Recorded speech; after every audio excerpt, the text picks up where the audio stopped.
use about 146 billion gallons of gas every year. But did you know that about 6 billion of those gallons don't come from underground? Instead, they come from this: corn. Every day, the refinery turns bushels of plain old dent corn into 200 proof, 100% corn alcohol. Basically, it's moonshine. I mean, really, that's ultimately what we're making here, but you really wouldn't want to drink it. For quite some time, ethanol was simply a key ingredient of alcoholic beverages. Ferment sugars by yeasts, and you have the beginning of a party. It is one of the oldest recreational drugs used by humans, or so the doctors will tell you. But around 1908, someone got the bright idea to use it for powering our automobiles. And 100-plus years later, we're finally figuring out it is not the wonder chemical we once imagined. Maybe. This and much more. Gotta like how I just leave that there.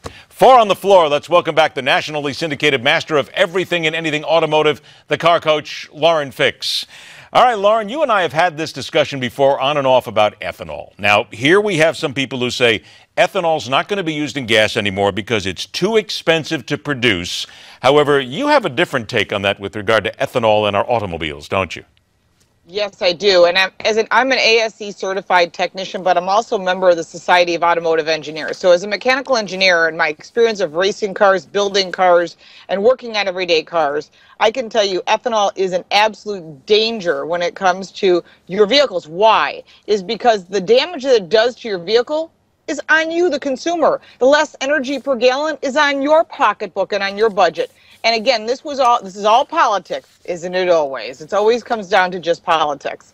And you and I have discussed this before, that they're taking corn, and hey, if I was a farmer and you said, listen, you can farm corn and get government subsidies, or you can farm wheat or whatever else you want. I'm going to go with the corn. It's about making money, right? Well, and unfortunately, that's what's going on with the price of food. You just said less energy per gallon. So let's put this in terms that people can understand here.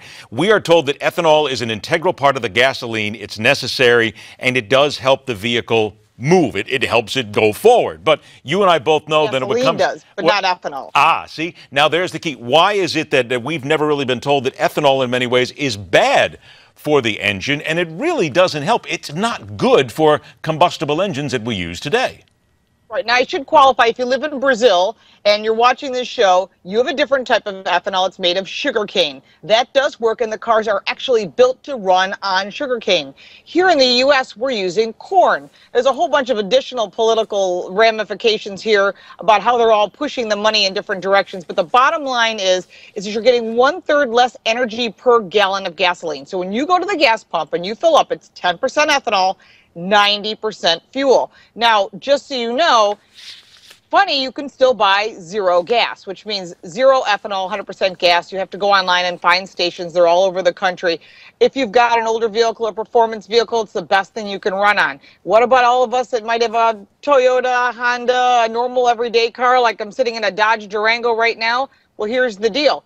Unless it's a flex fuel vehicle, you don't even want to go near that ethanol unless you have to, because with 1/3 less energy per gallon of gas, it actually can cause destruction. It's a heavier liquid. It sits at the bottom of the tank where your pickup is. It draws through your fuel system. Direct ethanol actually rots out. You just said in the beginning, it was highly corrosive. It's 200%, 200 proof. So that actually can cause damage to your fuel lines, your emission systems. And then when you take the fuel that's left, because of the way it's processed 2 octane levels lower. You're detonating your engine, causes engine damage, and now you've got other problems. Who's going to pay for that? You get to pay for that.